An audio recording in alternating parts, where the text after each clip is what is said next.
food outlets out there. We got Naked Flame Cuisine, Le Sensation, coffee and donuts, Cafe Dramatic, Brussels ice cream, Frost and Snow, all sorts of things. Potato Max, hot stuffed baked potatoes. Now, who could do without a hot baked stuffed potato?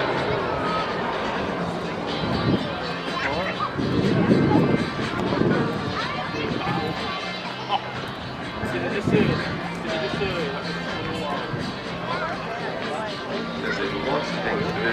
Get up there, talk to people employees. They do supporting build agricultural rural areas, getting the people employing them on driving. Build a lot of aviation related merchandising here as well. I particularly noticed yesterday one of the model distributors up there, he had so many models. The one that really stood out in my mind was a 1/32nd scale Douglas Skyraider.